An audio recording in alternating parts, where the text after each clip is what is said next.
Welcome to Linda's Corner. My name is Linda Bjork. For today's episode, I will be sharing an excerpt from one of my books called You Got This, An Action Plan to Calm Fear, Anxiety, Worry, and Stress.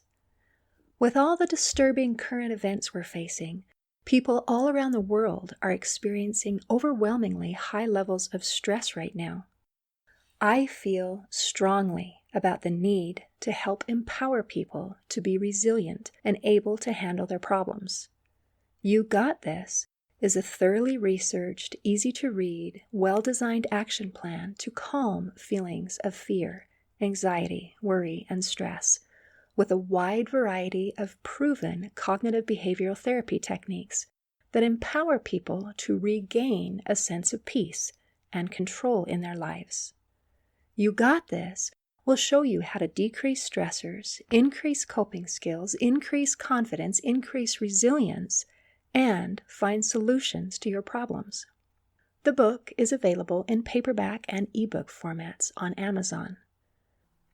Today's excerpt highlights one of the many tools shared in the book. These tools are part of the section of the book called Daily Action Steps. If we want to make positive changes in our lives, then learning new information simply isn't enough. Change requires action. I'm sorry to be the bearer of bad news, but there is no other way.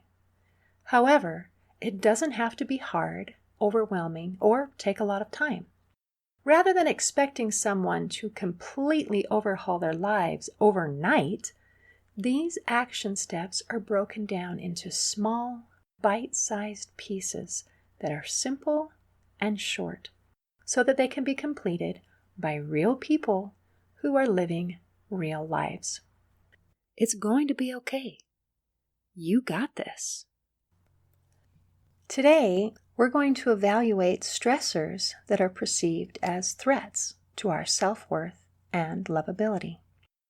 We've had an opportunity to become more aware of the connections between our thoughts, emotions, and behaviors by looking at the CBT triangle.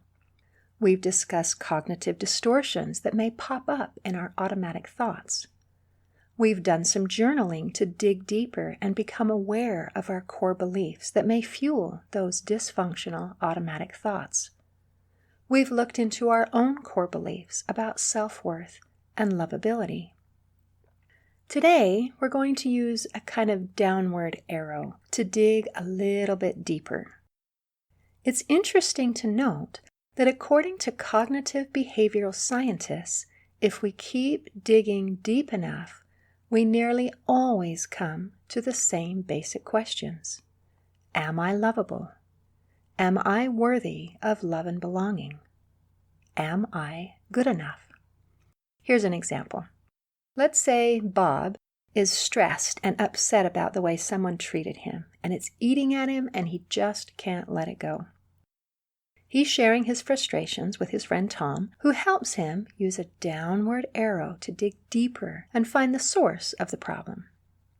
Bob: this guy at work showed blatant disrespect to me by doing fill in the blank. And I'm so angry. I just want to get back at him somehow, and I just can't seem to let it go.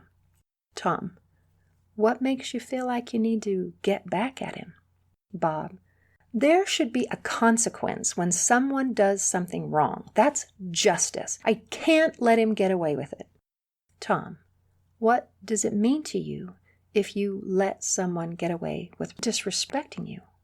Bob: it sets me up to be abused again. It shows that I'm weak. Tom: what does it mean if you're weak? Bob: it means that I'm a loser and that no one likes me. In this example, Bob is upset about an action that he felt was disrespectful.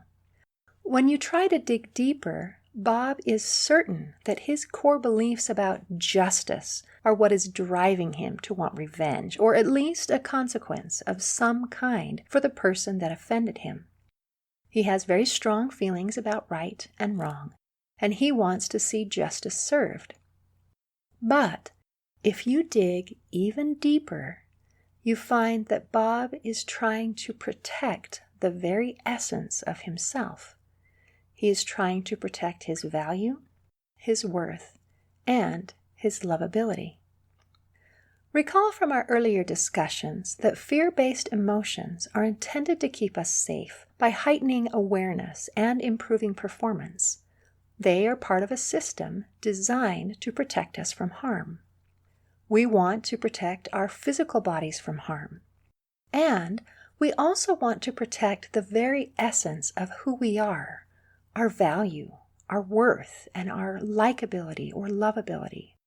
Fear-based emotions can arise when we feel a threat to either of these aspects of self, which I'm going to call our physical safety and our self-worth safety.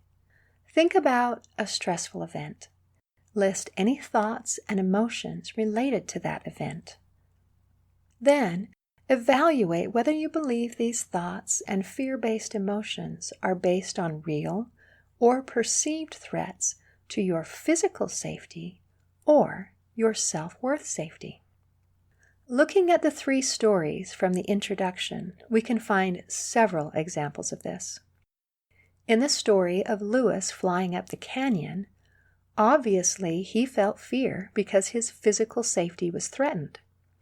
But if you pay close attention, there is another time that he felt that his self-worth was being threatened, when his friend Ron seemed unimpressed with Lewis's flying skills, and it wounded his pride. Because Lewis's feelings of self-worth and likability were tightly intertwined with his identity as a pilot, he interpreted this as an attack on his very being. To protect his self-worth, he began to show off, which led to making a really stupid decision that severely threatened their physical safety. In the story of the dreaded phone calls, I feared that rejection was evidence that I wasn't valued or lovable. Avoiding the phone calls was a way to protect myself from that perceived threat to my self-worth. In the story about our granola days of poverty, we feared for both physical safety and self-worth safety.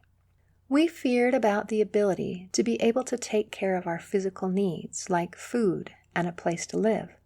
But we also feared about how this reflected on our self-worth.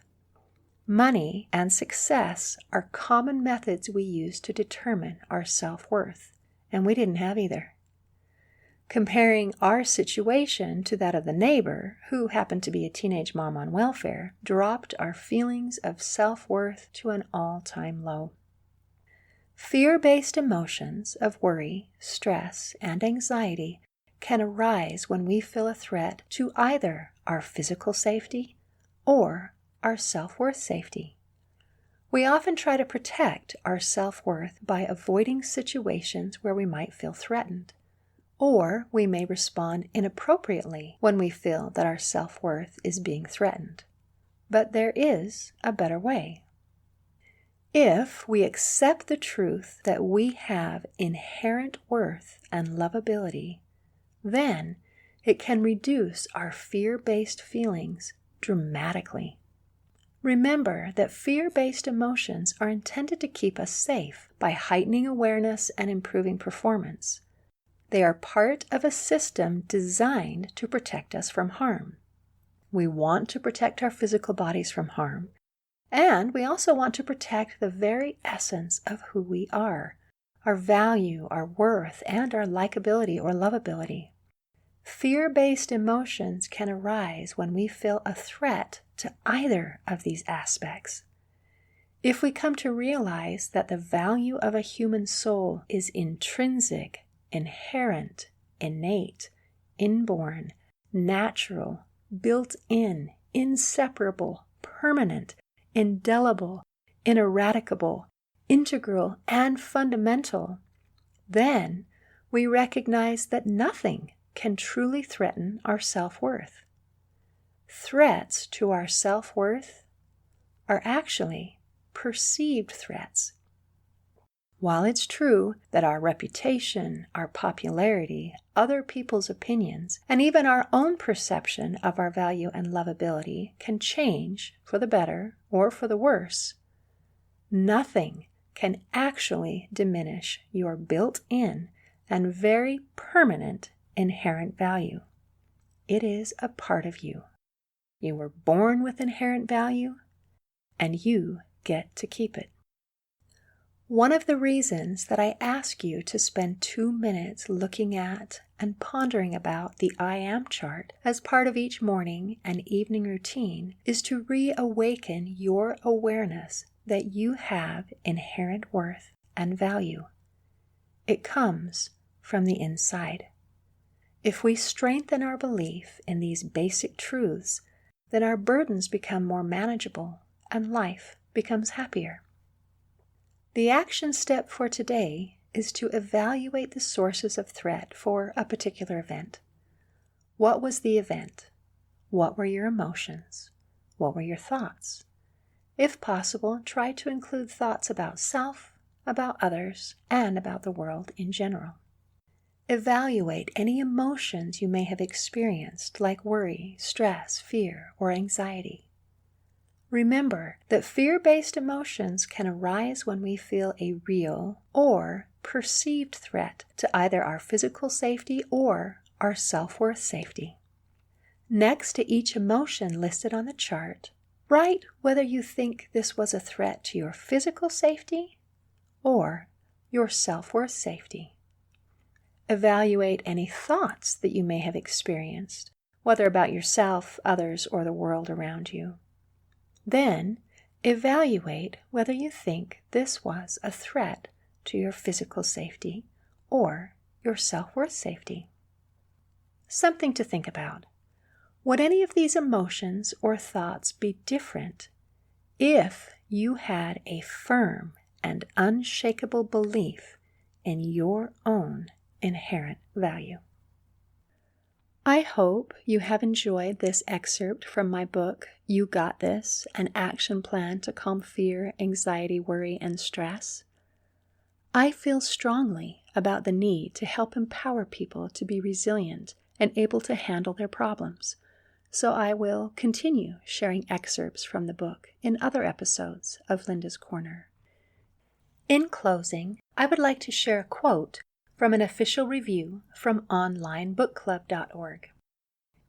It says, "Spreading the lessons over a 30-day period also relieved some pressure, as I knew I didn't have to get it right in one day." See you next time on Linda's Corner.